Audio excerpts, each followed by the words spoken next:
Canadiens are proud to select Ivan Demidov.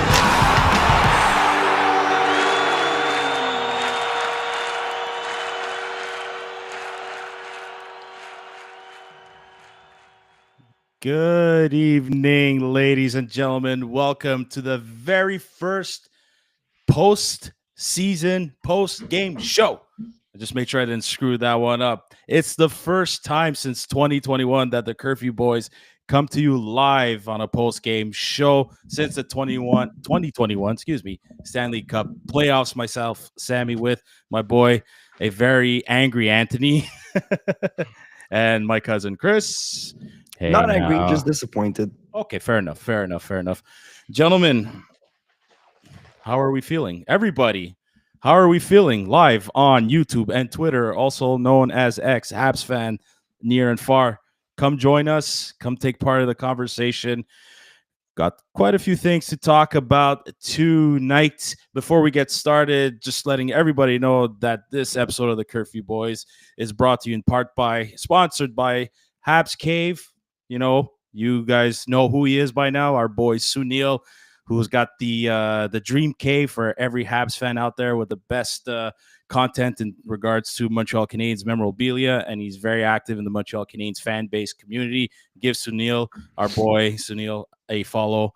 Habs Cave on Instagram. Also by Les Délices La Frenaise, some of the best cakes, pastries, Italian pastries you could find out there. They got 6 locations located all around Montreal. Visit lesdeliceslafrenette.com for more info. They are simply delicious, simplement délicieux.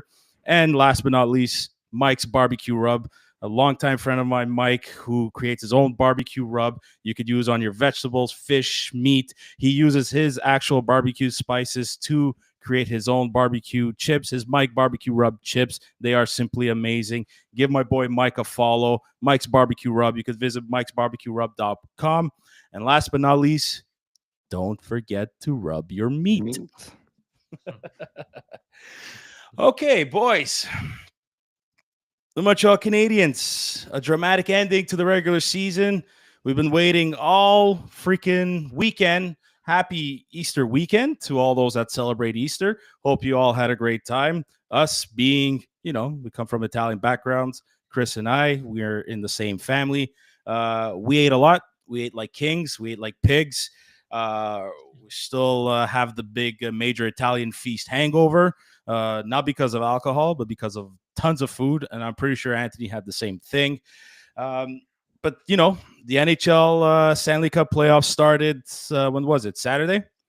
It started off Saturday night. Started off with the St. Louis Blues versus the Winnipeg Jets, and then Colorado versus the Dallas Stars. And obviously leading to the Sunday, even though we hate these two teams, we actually sat down and watched the Toronto Maple Leafs game versus the Ottawa Senators. The enemy of my enemy is my friend, so you take your pick in terms of who we guess. But last and finally, today, Monday, April 21st, the game we all been waiting for, Montreal Canadiens versus the Washington Capitals in Washington. Last time these two faced off was in that famous 2010 playoff series in the first round, where Yaroslav Halak and Mike Camilleri just grabbed that team on their shoulders and, caused one of the biggest upsets probably in Montreal Canadiens history, definitely Washington Capitals history after they were the President Cup winners that year, if memory serves me well. We entered this playoffs, this series, once again, being the 8th place seed in the Eastern Conference, playing against the first place team, Washington, in the East.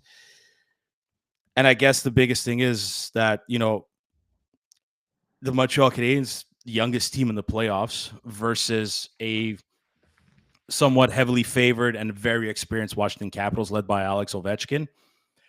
You know what?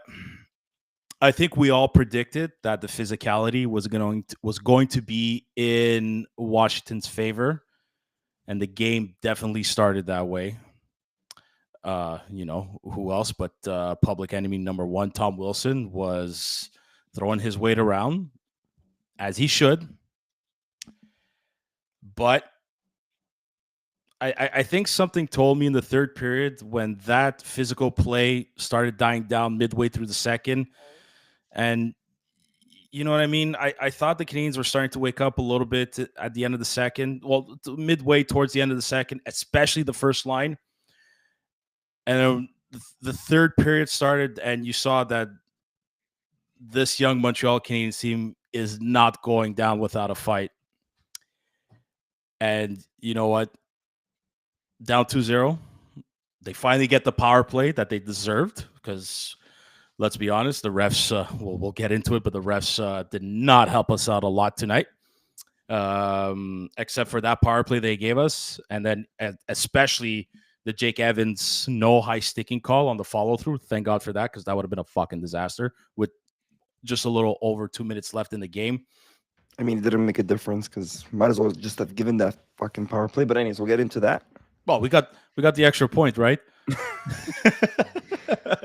No, but then I mean, look, Nick Suzuki, Cole Caulfield. We've said this before. Your best players have to be your best players, and I gotta say this: Sam Montembeault, folks. That was the game changer all game. It is what it is. Excellent We've always game. said it in the playoffs. It's your special teams and your goaltending, and tonight it was the goaltending. The special teams was the spark in the third period, but your goalie, I mean, if it wasn't for Monty, the game would have been over in the first period.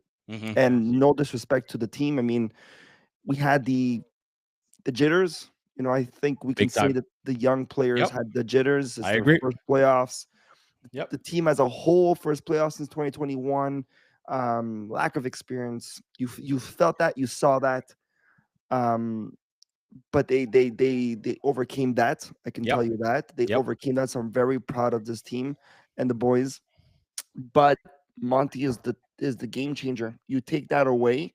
If Monty had the jitters, it would have been a 3-0 off the start. 'Cause- Monty saved us instantly. But Instantly. could this be the calmest we've ever seen Sam Montembeault play the entire season? In his whole I- career. Arguably. Well, Yeah. probably. Well, ever since he was a Montreal Canadiens, like this probably has to be the calmest we've ever seen Sam Montembeault in front of the net.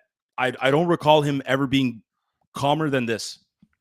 Yeah. So- As somebody who's criticized him my fair share, like I thought he was definitely again, he gave us that opportunity to weather the storm at the beginning of the first, and I'd say the whole first period for that matter. And yeah, he was just dialed in. He was in position. He didn't over exaggerate any movements. He was tracking the puck extremely well. Like seriously, hats off to him because yeah, it was the most reassuring presence that I've seen from him. That's just my opinion, and maybe that's a recency bias, but I seriously think if it's not his best game, then it's one of his top 3 best games in terms of just locking it down in front of the net. I couldn't 1000%. agree more. Look, I'm gonna say something. You said something at the beginning, Sam, that anxious Anthony was angry. I'll be honest with you. I said before I was disappointed, and I'm only disappointed with how it happened due Right. to the whole ref situation. Mhm. Okay, we'll get into that, but I'll tell you, you guys all know me. All my friends know me. All my family knows me. When it comes to the Habs, no one wants to bother me because I'm a psychopath. I'm at my corner.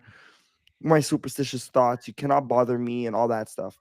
But for the first time, as a Habs fan, surprisingly, and only my wife and kids could witness it. First time in my life, I was Sam Montembeault. I was very calm.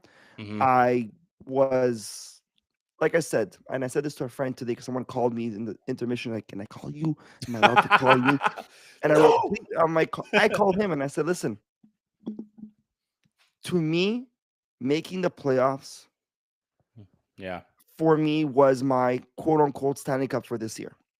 Anything after that is a bonus. If we win, don't get me wrong, I'll be fucking happy and I'm gonna be Yeah. the one fucking cheering and going crazy in the second round if we make it there. But Mhm. right now, I don't care. To me, this experience that these young players are gonna get, and they have fucking got it already. All those hits. Lane Hudson at one point looked like he was gonna fucking cry when Wilson punched him in the face after Man, the whistle, and you saw he went like this, and all you saw was it looked like tears were about to come out, as if you got punched in high school. I'm being serious. Like to me, no, but seriously, I felt so bad for Lane Hudson. He was I Because- saw it lit. differently. I'm just gonna say like that. because you know how it feels to get punched in high school and almost want to cry, right? Yes, exactly. I really know how that feels. But that being said, all game I was very calm. Mhm. I didn't care. Even when they tied the game, my son looked at me. He's like, "Dad, they tied." I turned around. I'm like, "Okay." I'm being serious. I did not cheer. The only anxiety I had this game, I'll tell you this. This is a funny story, guys. Mhm. Zero anxiety to the game. Wasn't even watching the game as much. I was looking at my phone, refreshing Ticketmaster all Really? fucking game because, and I want to say this to Ticketmaster there, and I don't know if I'm gonna get in trouble or not, but guys, it's not fair what you're doing. But I'll leave it at that because I don't want to get in trouble on YouTube and stuff. But it's not fair what you're doing. We're getting sponsored by them tomorrow, Anthony. By the way, I'm just letting you know. No, All this to say, I was refreshing Ticketmaster every 5 minutes of the period Mhm. because those tickets were going like this. No way. When it was 1-0, tickets dropped. Then after that, the tickets went back up. End of the Really? period, dropped. 2-0, dropped again. And I'm like, do I buy? Do I buy? Do I not buy? Do I not buy? And I was going up and down. Then I would go purchase, and then it would disappear. Tickets were gone because someone would purchase it. 2-1, tickets went back up. I'm like, fuck, I should have bought it at 2-0. Right? For some odd reason, someone, because these are resellers, right? At Yeah. one point, when there was like right before the tie and go, like 15 seconds before the tie and go, I see a drastic drop on a pair of tickets. I fucking said, I told him, I spoke to my friend. I'm like, I'm buying them now. He's like, buy. And I'm looking at the TV and I'm just fucking refreshing. I lose the tickets. They tie 2-2. Refresh the page, run downstairs. I happen to find those tickets at the drastic drop. Okay. Purchase them for Friday night's game. After that tie and go, those tickets doubled. I'm not even joking. I'll tell you how much I spent. I paid $370 for Okay. the Blues. Last row, $370. Yeah, Psycho my God. fucking money. But whatever. It is what it is. It's the playoffs. Each or total? No, each. Yeah. Okay. Right. Yeah. Okay. Yeah. Psycho. Yeah. That's right. Cycle for the last row of the Blues when the tickets are worth $75 fucking dollars. I paid $370. Yeah. Whatever. It's first game since 2017. It's an experience I'm gonna get. But just Full to Bell say, Center. Yeah. that 370 after that second goal went in to tie, went right back up to 480. Wow. So That's crazy. I got lucky, but all that to say, that was my anxiety tonight's game. So just to conclude, I wanted to say to our listeners out there, Anxious Anthony, the crazy psycho fan that's very superstitious, I'm the calmest I've ever been because I'm just so happy to see these players getting this experience. There is a different vibe. Yeah, for sure. Go, Chris. You know, I started off exactly as you did, and I was literally sitting there, and my girlfriend come sit down beside, and it was like the most relaxed and peaceful game watching experience. Like you keep reminding yourself every single game that we're playing at this point in time is a privilege. We're ahead of schedule. This is a great experience. I just want the young kids to gain that experience. And as much as it sucked, getting hit and getting beaten down a little bit at the beginning was a great learning experience for them. Mhm. Again, there's so many positives. I think I'd rather focus most of the episodes on the positives. Mhm. But when the anger kicked in, there were three separate things. Number one is I think I really flipped a switch and I actually like belted out and yelled when they were they just finished hitting Caulfield. Ovi just finished hitting Caulfield, and then they were like Mhm. chasing down Suzuki and like basically Yeah. hitting him down on the ice. Yeah. And I was just like, who the fuck on this team is gonna stand up? Because that's absolutely unacceptable. There are not enough mean players, and the fact that us unprofessional, like we've always said it, we're a group of friends. We talk hockey. We're not experts, we're not analysts, but we, for the love of God, we knew that this was coming for more than a week. And the fact that Arbor Jacki was not in the lineup hurt us significantly. So that was one. That was a very frustrating moment. But I'll say the 2 and 3 elements. Mike Matheson, I'm sorry to say, was our worst defenseman by far. He was No, I absolute dog disagree. shit. I'm not biting my tongue. He was I fucking disagree. horrendous. And Jaden Slavkovsky, Struble was worse. Fuck. No, I mean, one second. I'll get back to Matheson in a second. But Slavkovsky also too. I'm not counting on you. He played a huge part in clearing the net and fighting for the puck in front of the net and opening up space for the 2 goals that went in at the end of the game, but he had a simple job to do, and that was be a physical presence. He was a perimeter Yeah. player. He wasn't skating for the life of him, and I think he finished a half of a check. Mike Matheson, I'm going back to him. That fucking guy had the damn puck on his stick, and I'm not I'm not holding back because it's the playoffs, and it's not normal that our most veteran, or the one of the most veteran presences or significant veteran presences on our blue line is coughing up the puck and making as stupid of decisions. When he lost the puck and they went the other way and they almost scored, embarrassing. I Yeah, was livid. I'd rather have him make offensive mistakes than defensive mistakes. He wasn't our worst defenseman on the defensive side of the game. Yeah, he made that fuck up. Sure, it sucks. I don't like it either. Let's be honest here. Lane Hudson got a bit of a lesson learned here, and congrats to him getting 2 points, his first 2 career points, the first one since PK Subban, I think back in 2009. Congratulations on Lane Hudson. But Lane Hudson had a learning lesson on this game too. Like, he looked rattled quite a few times in the first period and in the second period too. That second goal, you want to call it a high stick? They should have challenged it. It didn't look like a high stick to me. Maybe on certain angles it looks different.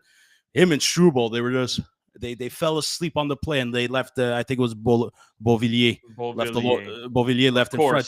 Of course, Jaden Struble 2-3 times. I don't know why he's losing his stick. I see, and again, it's not a knock on I like Jaden Struble, but I just think if he's going to be that defenseman replacing Jackeye for the physicality, I don't think he brought it tonight. A couple of times he looked lost. I think, like Savard had a decent game, but they really reduced his minutes. Carrier was a beast. Caden Gooley was a beast. Caden Gooley was our best defenseman tonight, in my honest opinion. Mike Matheson messed up on the offensive side. Absolutely. I hated that. He had a perfect opportunity. They all had the jitters. I'm sure he had the jitters. It's been a while since he's been in the playoffs, but I don't think he was our worst one. I'd rather have him make offensive mistakes than on the defensive side. Yeah, maybe once or twice he made a turnover by clearing the puck along the boards, but there was nobody there. I don't think he was our worst one, but also too, if he wasn't our worst, then he was definitely our second worst, because I did think Savard had I think he was neutral. Carrier got run over, that poor guy, a few times, but he still played solid. Gooley was great, and I mean Hudson was Hudson. He made some defensive mistakes, but again, whatever he fucks up, he goes and makes up in points. Yeah, but listen, that icing call that shouldn't have been an icing call. Of course, he's going to get fucking gassed, and he was late covering Ovechkin, and you saw it. You saw in the replay. He put his head up because he knew it, and it's okay. It's the point of this is it's okay that Lane Hudson's making mistakes, but he wasn't. Mike Matheson wasn't the only one. So like it's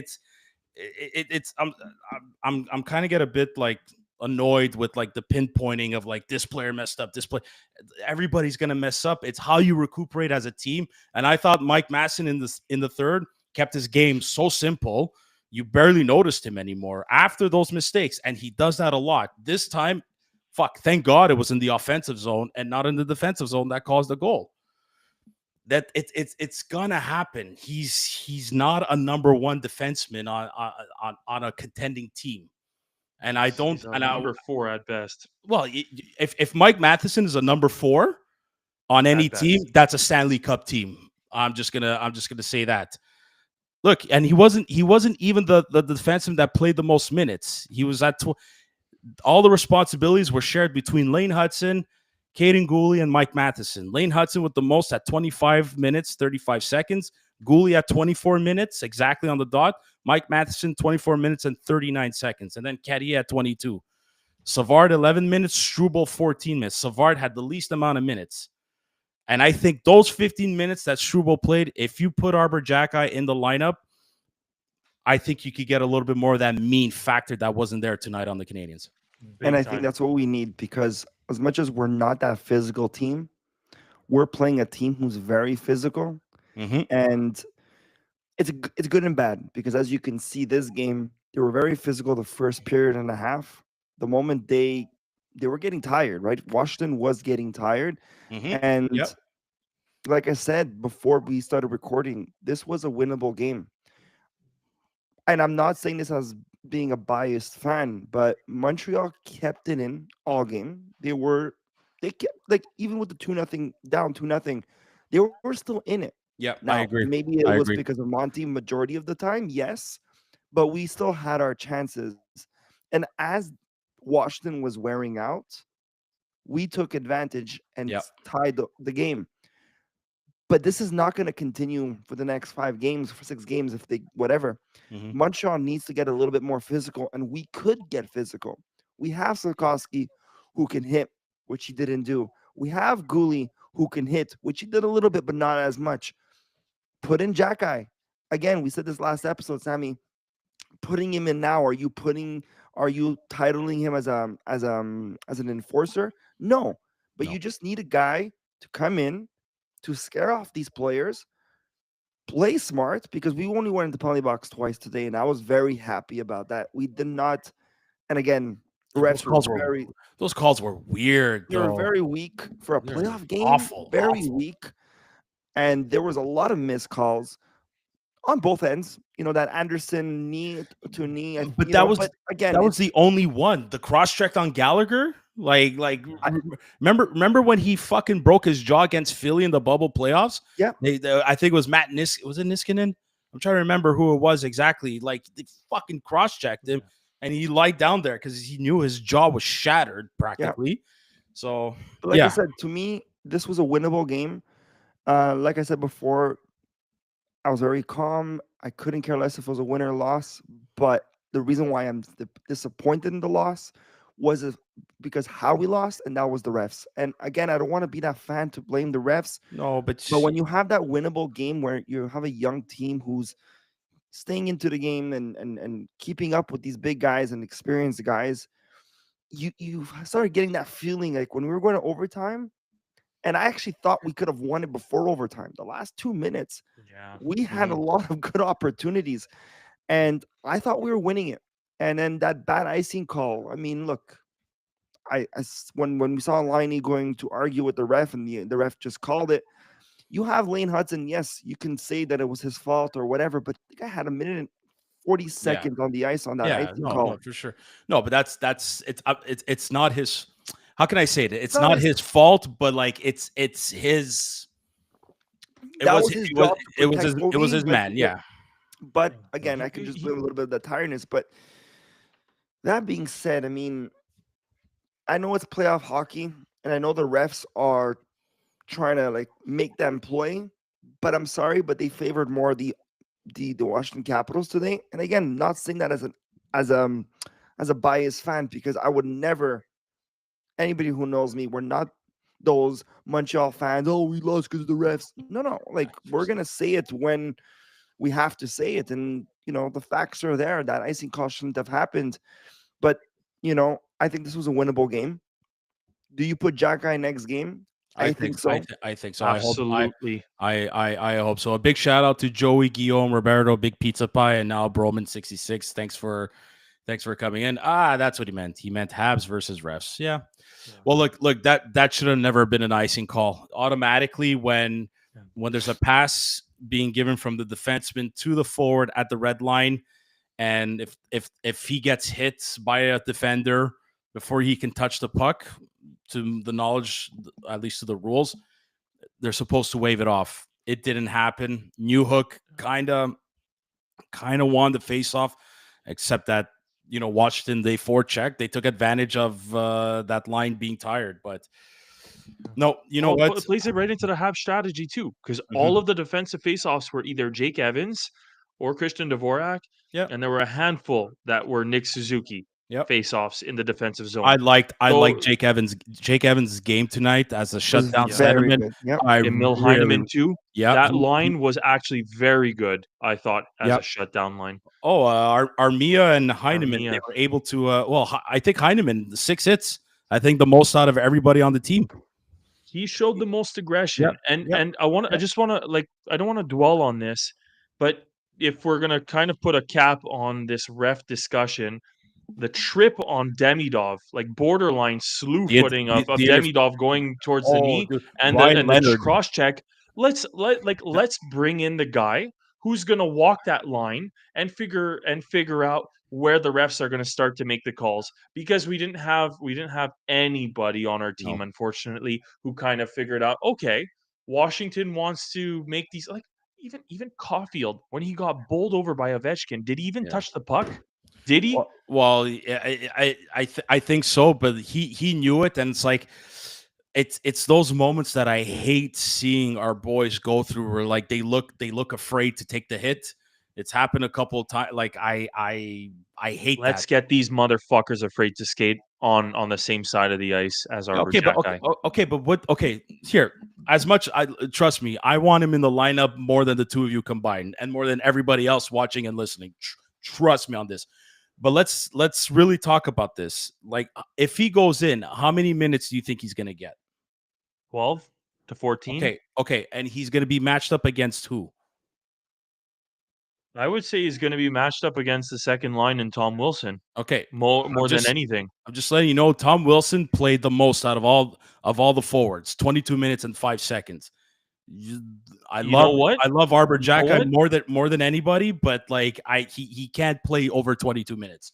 But what is playoff hockey? It's the first 10 to 15 minutes of the first period that is very rough, and I could see Arbor's minutes going down. He's your insurance policy when the Mhm. energy is super high at the beginning of the game. He plays more shifts. If he fucks up, you have more time to come back in the game.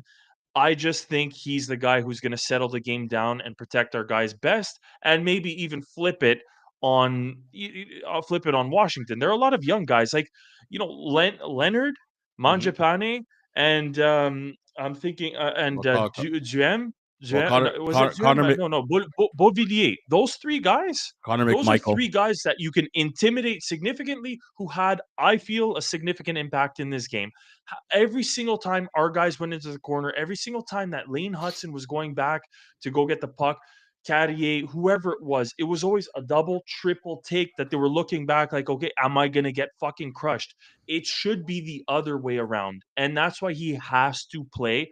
I would switch him with Struble in an instant, because my fantasy of Mike Matheson coming out of the lineup is never going to happen. So Struble, easy change for Jack Eye, and you switch that dynamic and What you Jack scare guy the had to younger do, players. well, what he has to do is really do like what Sherrod did again in the 2021 playoffs, and gives those little shots here and there. He's not going to be playing much, and I don't think he's going to make the defensive core better. But he's got to. If he's in the lineup, he's going to have to send a message. But And not only even him, during scrum, he has to be like, "That's because your guy hit my guy that I'm coming after but the you." thing is, Thank you, That's what Sam. he's going to have to do. Thank you. I need That's to what he's going say to have to this do. though. But I need to say, playoffs, look at the Montreal Canadiens. Other than Suzuki's line playing offensively well, every single element of playoff hockey is essentially different than the regular season. Yeah, And I will say, of course. beyond the shadow of a doubt, Edmondson, who is I would say, fifth defenseman for most teams in the league at the time that he was playing for Montreal, that they went to the finals, he became a dominant shutdown guy. It's just the most aggressive. Even Sherratt was never fantastic defenseman. The playoffs is a game that is tailor made for the meanest, toughest guys who can put up with it. yes, Chris Pronger, is he a Lane Hudson? Was he a guy who put up crazy points? No, but he would beat down the best of the best. You were scared to go into that corner. You think LA Kings aren't happy they have a Joel Edmondson on their team right now playing against Connor McDavid and the Fuck Oilers? yeah, They're winning. absolutely. LA's winning 1-0 right now. but Chris, And yeah, so just saying, Joel Edmondson already 5 minutes and 20 seconds, 7 shifts. Like, but look, as much as I agree with that point, where it's playoff hockey, you need to be physical. Yes, but being too physical, look, Montreal was very disciplined this game for the first time in a long time. We were not in the box as much as we usually are. And I hope we can keep it that way. So what scares me is if next game they start becoming physical, but stupid physical, which can cost us because maybe Washington is gonna play that mindfuck game where today they were physical. Now you're pushing management to call up Jack Eye, come in next game, be stupid, go in the penalty box, and Washington capitalizes on those penalties, right? Those power plays. What we need to do is keep playing the game we're playing. Be physical, yes. Whereas let's keep Washington physical, but wear them out. Like today, the first period and a half, they were just fucking done. And that's how we countered. 2010, we had no physicalness. We had no physical play.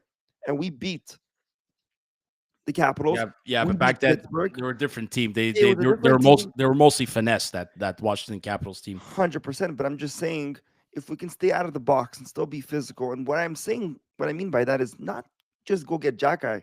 You got to get the Goalie in. You got to get Anderson to be physical because he could be physical, and you got to get Slavkovsky to use his body. Yeah. Don't go as the enforcer style mindset next game, but show them that, hey, don't fuck around with me. No, and I think that's what he's gonna do. For sure. I really hope that. Hits. Side note, Hits. Whistle to whistle, hardest hits that you can possibly land on the guys legally, you do it. And that's where you draw the line. Side note, to all our listeners and fans out there, if you're watching us live on YouTube and you caught this, because I just caught it, it wasn't planned, but bleu, blanc, rouge. Bleu, blanc, rouge. It's perfect. Oh my God. No kidding. Just wanted to call it out there. Look at that. Hilarious. Look at that. I thought Patrick Laine had a decent game. Yes. I thought he was a little bit more engaged than usual. Yes. Certain times on the power play, the previous power plays, I felt he could have been a little bit more in a hurry to get to his spot to get a little one-timer shot. But I don't think he was. I don't think he was totally the lazy type that he tends to have sometimes. I really thought he was. You know what? The first line performed, and I thought he was maybe the other good attacking forward, more or less ish. He wasn't perfect, but I don't think he was, let's say, the worst forwards in tonight's lineup. I thought he, especially the first period, I thought he was really trying a lot, and he almost created chances here and there. I was a bit disappointed, and maybe it's just the first game, and they wanted just to test him out. But Demidov just had 11 minutes. Yeah, they didn't put him enough. And I think they should. Still hasn't adjusted to his teammates. Still getting used to the NHL. First playoff game, just jumped another step. They were clearly targeting him and going to try to finish every single check that they possibly Ovechkin could, and little shots to him. So I mean, not worried in the slightest about the kid. He'll I'm not find worried his way. either. What I did like about Demidov, and go back and watch this, they went after to hit him several times. For a kid who's, let's say, smaller than Slavkovsky and smaller than even KK was, man, is he solid on his skates. Yeah, he is very solid on his skates. Yeah, he's kind of like Suzuki. They're not super tall, but they're almost as wide or as built as a fridge. Like they're solid on, like Suzuki. How many shots was he taking in that corner, and he stood on his feet like for almost the entire time. Like no, he's a solid kid. But I like the points you guys are making. The positive that I think we could all take from this game is that they planted a seed of doubt in Washington's head right now. They really did. I really think Washington, I don't think they got tired in the third. Maybe they let their foot off the gas because they thought they had this in the bag. I think they know now they need 60 minutes. And and their coach said it. He's like, we need to stop that line. And it was that top line that ended up doing the damage, causing damage, and getting us to overtime at least.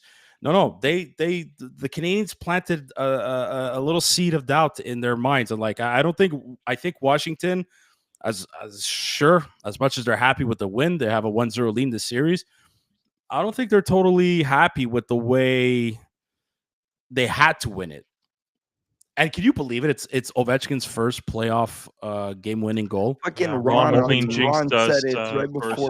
right before the fucking overtime Yeah, started. and he's there. Did you see him after? He's like, "Oh fuck, He's like, I'm sorry to all He's like, Habs I'm fans. so. He's like, I'm so sorry, Montreal. So whatever. He got the right prediction, but I couldn't believe it. But hey, you know what? If it had to be someone, it had. I guess it had to be Ovechkin. I don't know. I'm not discouraged, to be quite honest, because I think this vibe is much different. I think, Anthony, you nailed it on the head. Like, we're not supposed to be here. It's a privilege to be here. It's the icing on the cake, cherry on top, whatever you want to call it. So whatever happens, happens. That's what I guess that's my mindset for these series. Is just listen. They're learning. What a learning experience for Caden Gooley. What a learning experience for Lane Hudson. Suzuki and Caulfield are one of the younger guys that have that experience. Slavkovsky, he's got to learn this. Demidov as well. Yeah, no, it's I think we could all, as Habs fans, walk around with our heads up high, like, yeah, be disappointed, but you know what? It could be worse. We could be the Ottawa Senators that got a fucking beating by the Toronto Maple Leafs, right? So no, I'm extremely proud of this group. I really thought, that they're what, the team in the NHL with the most comebacks in the third period, like 10.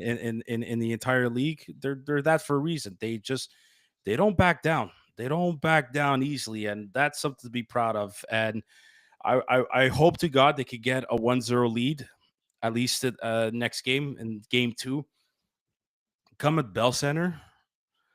Oh man, You know what I mean? I think. intimidation factor. Well, I think the crowd could be that seventh player on the ice. You know what I mean? That extra player.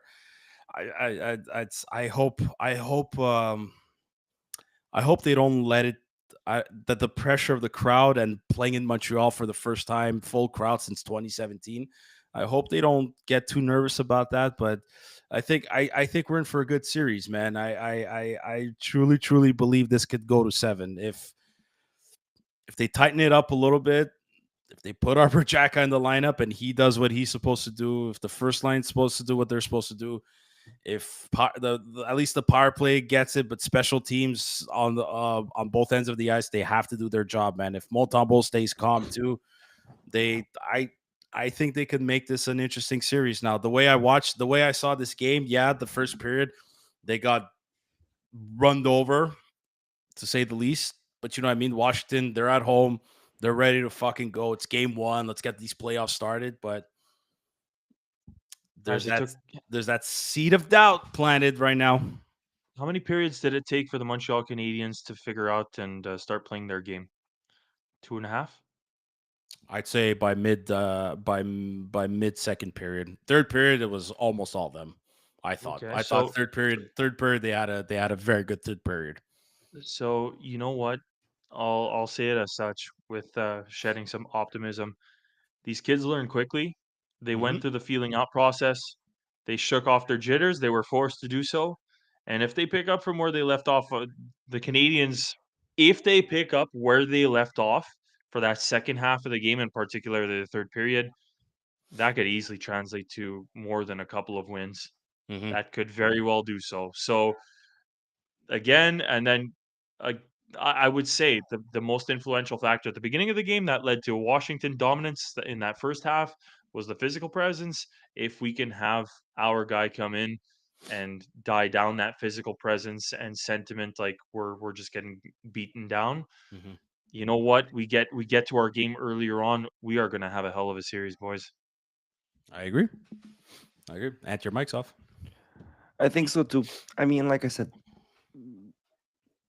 they turned things around today.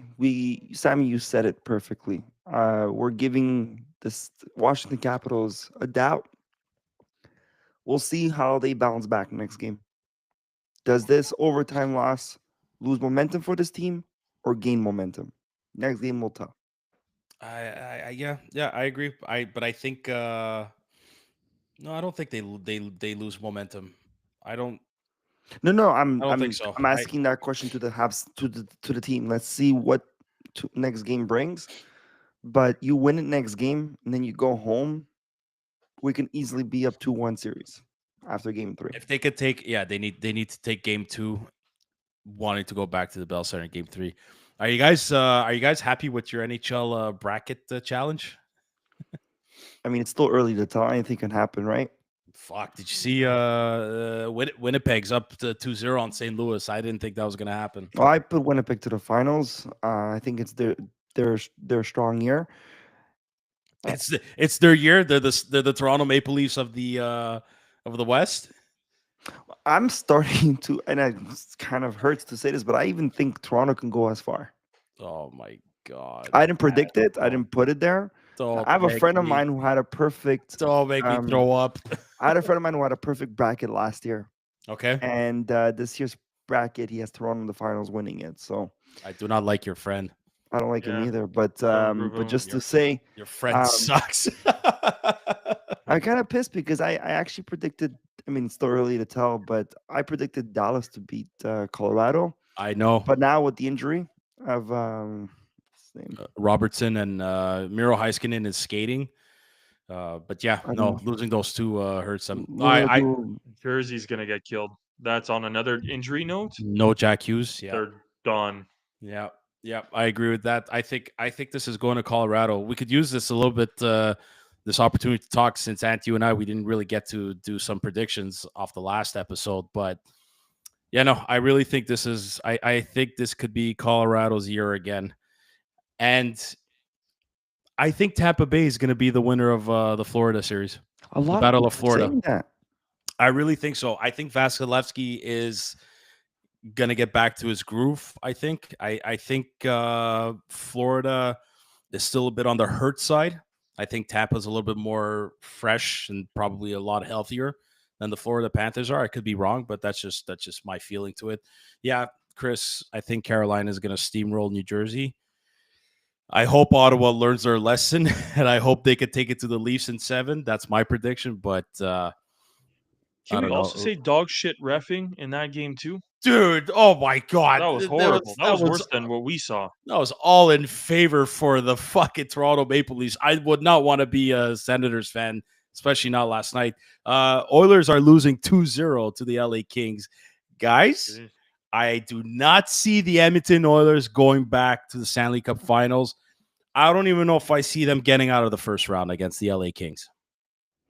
Guys, I think it was Zook who predicted LA Habs finals like 93. He did. That's crazy. Yo, so Zook and Adri were the ones that put the Canadiens to go to the Stanley Cup Finals and win the cup, and like they got more praise by our followers on Instagram than the rest of us.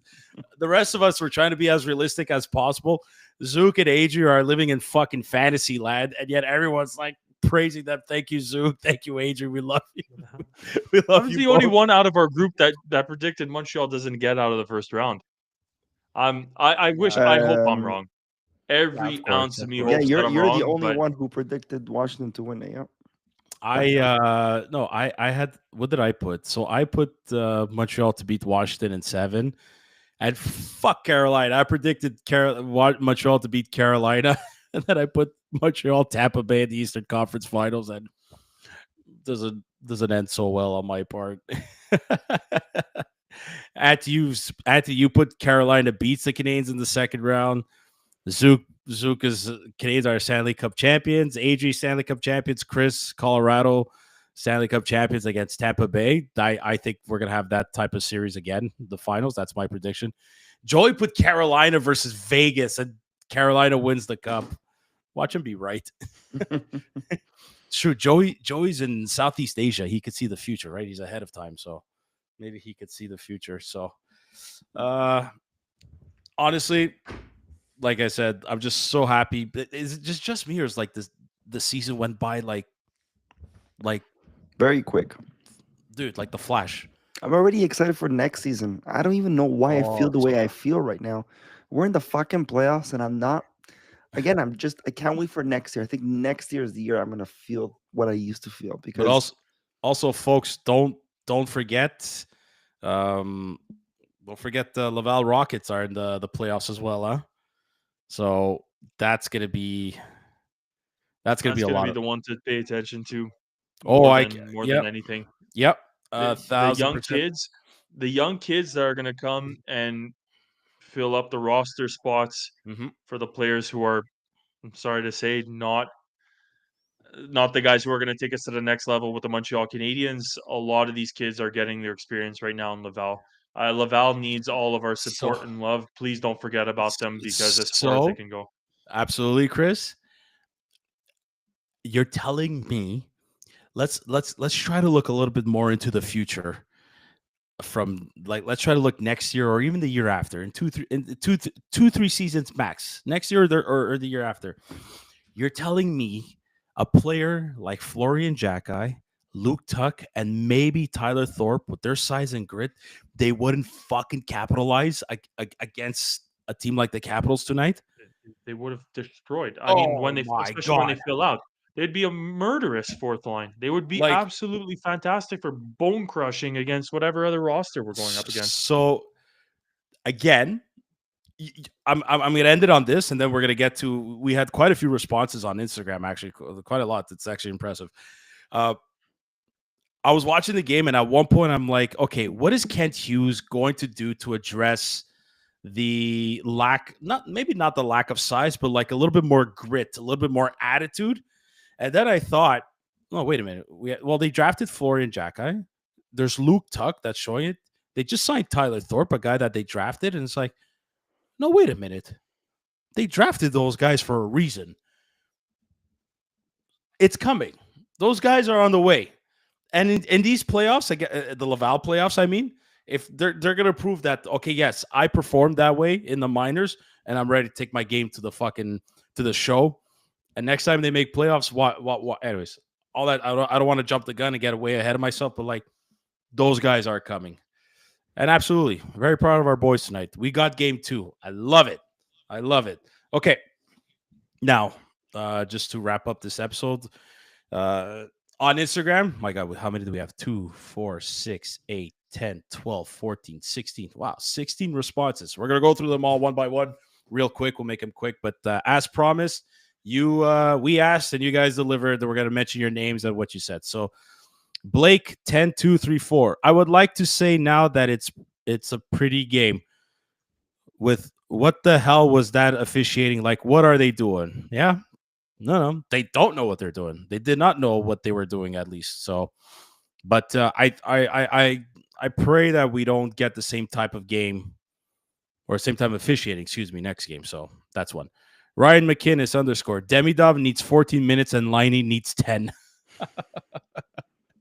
Okay, well, I thought Liney had a bit of a decent game, but I do want Demidov to play more than what he did. Chris961 expected more from Slav. Yep. Coming from another Chris on this podcast, he said the same thing. Like Slav has to be a lot more engaged. Yes, he played a part in those 2 goals, parking his ass in front of the net, crashing it, and being a bit of that big body. Lifting sticks. He did some epic stick lifts there. But again, I really want to emphasize: do not put pressure on the kid to score and put up points, but at the very least, finish your checks. That's all. That's a simple request. 1000%. Angie _ Mancini, Bleu Blanc Rouge took it in the first and second, and then said to themselves, okay, we got this. Yeah, the third period, they like I said, there's no quit on this team. Habs Addict 9. Overall, this has been a decent road game versus a very good team. 1000%. And he also added, Demidov may not be built for playoff hockey at 19. I wouldn't say that. I think he is. It's just, man, 2 NHL games and then right away in the playoffs, coming from the KHL, it's tough, man. It's tough to adapt. Like it's like drinking through a fire hose. It's an actual expression, and you should know that, Sam. I've never tried, but it's yeah, a lot. sure. It's a lot to take in, and I'm just trying to imagine it. How does it look? Like it's just like listen, you went down that route. Well, might as well. Like I'm just trying to picture what trying to drink out of a fire hose under pressure looks like. That's all. Shoe _spot _MTL, who has a great Instagram page, makes custom shoes. You guys should check him out. Is our top line scared of playing physical, and should Jacki be in the lineup?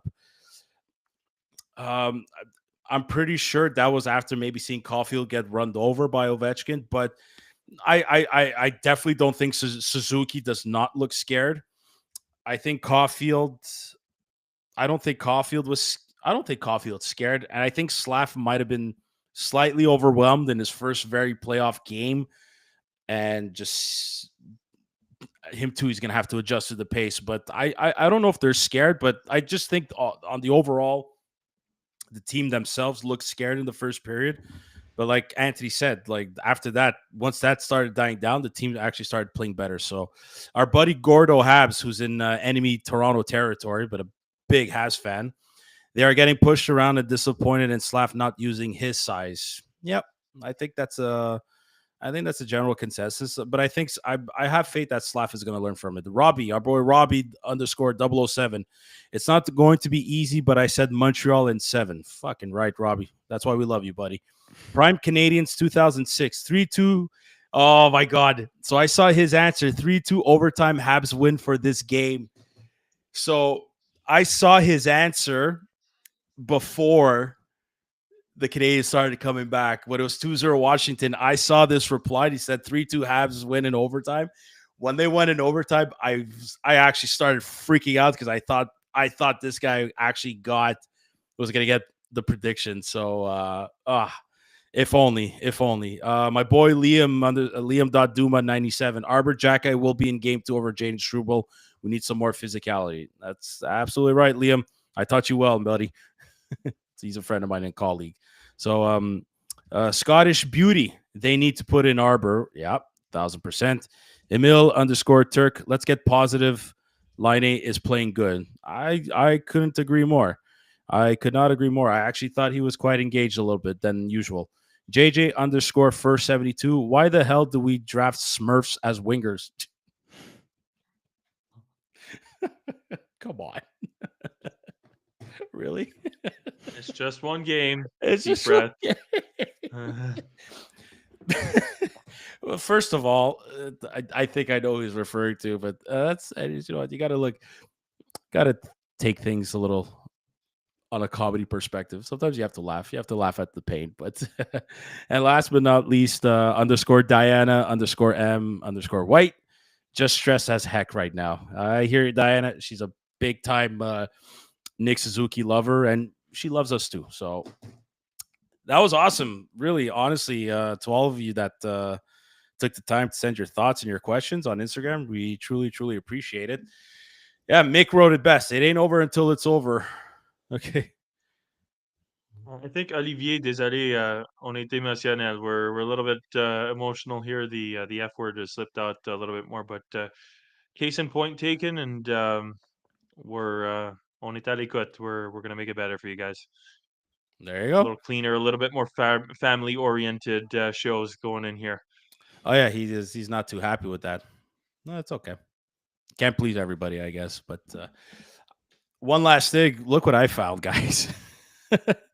I don't know if anybody's ever had this, but back in the day, the local dépanneur used to sell these. Sell them. They were actually available right at the counter, and I used to grab these all the time. And I used to mark W's or L's on them. So I'll put my mic down and show real quick. Mind you, this was the year that they got swept by Tampa Bay and Marty St. Louis. It was the year that Tampa Bay won the cup. So I don't know. Maybe it's a sign. 2004. Maybe it's a sign that the Canadiens do something because they have Marty St. Louis in here. But here, check this out. I don't know if you can see, but like I have a bunch of like wins and W's, and I have the records at the bottom. That's fucking sick. Oops, I said fuck. Oh, Anthony, you're not allowed. We're gonna get banned. You're gonna make Olivier mad. Sorry. No, you're not. Anyways, that's all. Yeah. Does Mayu take Savard's spot next season? It's true. Oh, we gotta mention Savard's calling it quits. Oh, See, that I was hoping the Savard announcement of retiring was going to give that little boost of motivation. Again, it's only game 1, but not a lot of minutes this game. He wasn't that experienced defenseman that we hope to see in the playoffs. But again, it's just game one. I'm hoping it changes. But I really thought the announcement was going to give him that boost. Well, I think We might it's see just it game still. one. But I think it's still there to take. But to answer that question, does Mayu take Savard's roster spot next season? Perhaps I, I, Reinbacher I even. think. Well, here's the thing: the door's a lot more open now for those two, for Mayu and for David Reinbacher. Mayu has to take full advantage of the fact that he's got, though it's 5 or 6 or 7 NHL games under his belt already, 2 goals already. He's got to take advantage the fact that he has more ice time compared to David Reinbacher because of Reinbacher's injury. But I still think, I truly believe that spot was going to David Reinbacher. If David Reinbacher doesn't get injured and plays a full season in Laval, I truly, truly believe that spot goes to David Reinbacher next year more than Mayu, because I think Reinbacher's defensive game all around is a little bit better than Mayu. They're both excellent. I both really like them, and I hope they both make the Canadiens lineup. I think they could be excellent, both with their roles and their capabilities. But that's a very good question. I think Mayu has to take full advantage of that next season, and he has to give management a tough decision to make there. So that's a very good question. Yeah, no, David Savard calling it quits, but he's still sticking around until the final buzzer of a elimination game. So I don't know what you guys have to say, but that's all I got to say for now. It's looking forward to game 2. Mm-hmm. Let's continue. Super proud of a lot of things that the boys did tonight. And you know what? Again, just continue reminding ourselves every single game over here is a treat. Hope the young guys learn as much as possible, and let's just play a little bit more physical, guys. That's all. Mm-hmm. That's the only request. same here. This was just a game one, young team, no experience, a little bit of jitters, but they still showed us that they can, So keep up. So if they can remove those jitters game two, now that they're in it, they got the experience, they got that little feeling. When you go on, like, you're about to say a speech in front of a room, and that first 5 minutes you're all nervous, then that 5 minutes is gone and you're good the rest of the speech. Same thing. Mhm. Just game two, you got this out of your system. Now let's play hockey. yeah, I think I you saw totally that agree. in period number 3, where we saw the team that we saw fighting all season long. Keep that all three periods next game. Win Absolutely. it, go home, and let's kill it.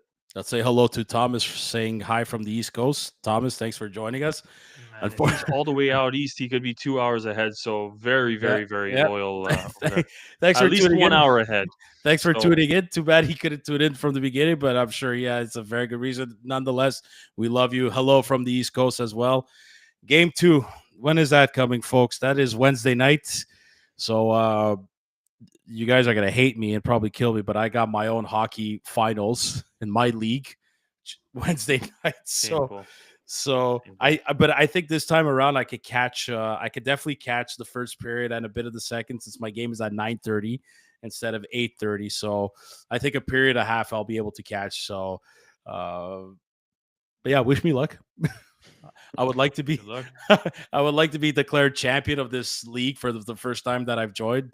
I'm quote unquote a rookie in an old timers league. So wish me luck. I hope to bring home the gold. And hey, listen, I'm saying this. Last time I played, when the Canadiens needed a win, they won. So maybe I'm the problem. Maybe you are the problem. If they win Wednesday night, you're not watching any more games of this fucking series. Let I'm me just tell gonna you. say good luck, Oh, Grandpa. That's it. I'll leave it at that. get the fuck again. Sorry. All right. No, Olivier is banning you. Anthony, you're the problem. Olivier doesn't like you, if anything. So, all right, guys, we call this a wrap, or wrap it up. Call this a show. Yeah, buddy. Okay, awesome. Do it. Well, listen, yeah, despite the loss, there's still a lot of positivity.